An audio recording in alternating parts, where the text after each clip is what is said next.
в прошлом году, еще до Мурси, до восшествия на престол нового президента, один из министров, там сменялись они достаточно часто в то время, один из министров экономики Египта, выступая в национальном собрании, рассказывая о экономическом положении страны, заплакал. Именно открытым текстом, что называется, заплакал, сказал, что сейчас ситуация просто катастрофическая. Катастрофическая. Когда осенью прошлого года начались волнения, очередная волна этих беспорядков в Египте началась, и стали требовать от Мурси отчета за те 100 дней, которые прошли с его инаугурации, откровенно говоря, меня даже оторопь взяла.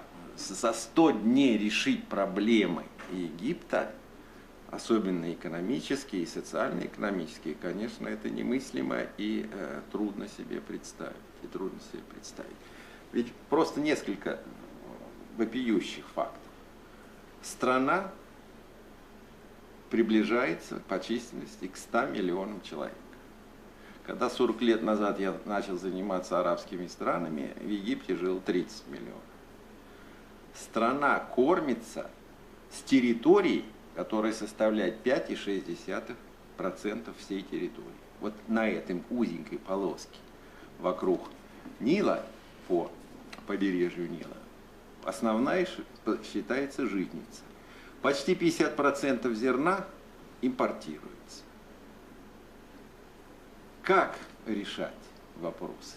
Мубарак уходил, было в казне 37 миллиардов долларов запаса, сейчас порядка 10. И, как здесь правильно совершенно было сказано, пополнения нет. Ни от туризма, конечно, какой же европеец пойдет туризмом заниматься и получать удовольствие с ограничениями в передвижении вокруг туристических центров, ни от других источников финансирования. Естественно, конечно. Мурси не волшебник, и он, конечно, мановением волшебной палочки решить подобного рода проблемы вряд ли сможет, и вряд ли это кто-то сможет еще. Поэтому возникает, конечно, у всех нас, и у специалистов, и у наблюдателей, возникает вопрос, а что же дальше, а что будет дальше? Я считаю, что дальше будет, конечно, период достаточно затяжной нестабильности. Почему? Потому что если посмотреть на расстановку сил в Египте, то сейчас, конечно, нет той силы, которая бы смогла мобилизовать вокруг себя все основное подавляющее большинство населения. Почему? Потому что сейчас, после революционных лозунгов, пора браться за работу. Лопатку в руки брать, подходить к станку и так далее, и так далее. Все те возможности, какие есть. Не каждому это удается. И мобилизовать вокруг себя. Можно, конечно, несколько лозунгов сделать, несколько заходов таких общечеловеческих, но не более того. Если бы военные не заняли позицию нейтралитета, то, по-видимому, Мубарак бы не ушел. В всяком случае, военные сказали, что надо передать власть. И власть, опять же, была передана военным, но хочу заметить, что это не было диктатурой. Некоторые считают, что это плохо, что надо было, может быть, военным жестко взять власть, но я думаю, что военные не хотели брать таким образом власть. Тем не менее, вот тот период переходный, это с февраля 2011 до июля 2012 года, до момента выборов нового президента, все-таки военные много сделали. Они смогли гасить периодически возникающие возмущения определенных частей населения. То есть конфликты не разрастались. Им удалось внести изменения в Конституцию, которые не раздражали так, как это сделано было в декабре, когда возникл, по сути, раскол страны по поводу некоторых положений изменения Конституции. Военные смогли занять очень взвешенную позицию в отношении тех вопросов, которые очень интересовал Запад. Это Кэмп-Дэвидские соглашения, это сохранение партнерских отношений с США. И с этой точки зрения они заложили тот базис, который мог бы быть реализован, потому что, как вы знаете, было решение о выделении значительных финансовых средств в плане экономической помощи, причем как по линии международных структур, так и по линии отдельных государств. То есть в целом ситуация не была столь плохая, хотя, конечно, она ухудшалась. И вот, отстранив военных от власти в июле прошлого года, новое руководство страны стало, с моей личной точки зрения, лодку раскачивать. И вот здесь вот и те события, которые сейчас мы имеем, в том случае, если бы военные все-таки не стабилизировали ситуацию, было бы еще хуже. Значит, что меня несколько беспокоит? Меня беспокоят некоторые процессы исламизации в армии на низовом звене. Конечно, вот нынешняя власть в этом заинтересована, но эти процессы, насколько я понимаю, не несут пока катастрофического характера.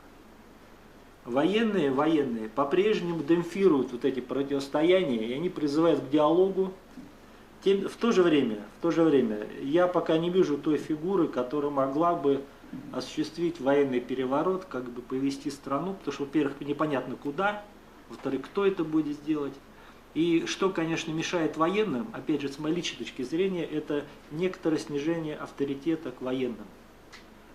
Вот, оно, по-видимому, имеет место. Тем не менее, я думаю, что потенциал военных не исчерпан. Значит, пока эта сила будет существовать, пока она будет иметь собственную точку зрения, надежды на то, что хаоса не наступит, существует. Потому что военные не заинтересованы в дестабилизации ситуации, но они при этом не хотят оказаться между двух огней. Причем это было и в 2011 году, и сейчас. Даже, положим, вводя тяжелые вооружения в города, они стараются излишне не провоцировать и не участвовать в каких-либо... Во всяком случае, они не выступают как бы с одной стороны. Хотя, конечно, сам по себе, наверное, вот тяжелой бронетехники, наверное, он все-таки способствует укреплению нынешней власти. Если дать некоторые оценки вперед, то я думаю... И вот что еще хотел еще сказать. Помимо военных есть еще очень значительные, очень влиятельные силы, которые тоже не заинтересованы в дестабилизации Египта. Я имею в виду внешние игроки. Потому что развал Египта никому не нужен. В первую очередь не нужен Западу в лице США. И с этой точки зрения, я думаю, что несмотря на то, что было сокращено либо приостановлено финансирование оказания помощи Египту, по-видимому, этот процесс полностью не перекроет, он все равно будет осуществляться.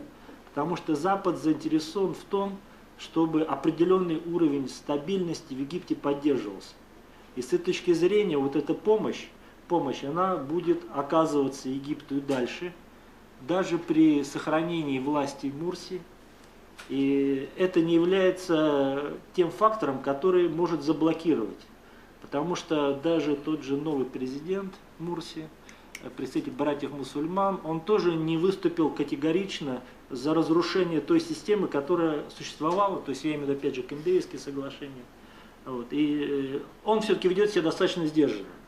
Вот это тоже создает некоторую надежду на то, что вот те процессы, которые мы сейчас наблюдаем, они все-таки несколько будут демпфироваться.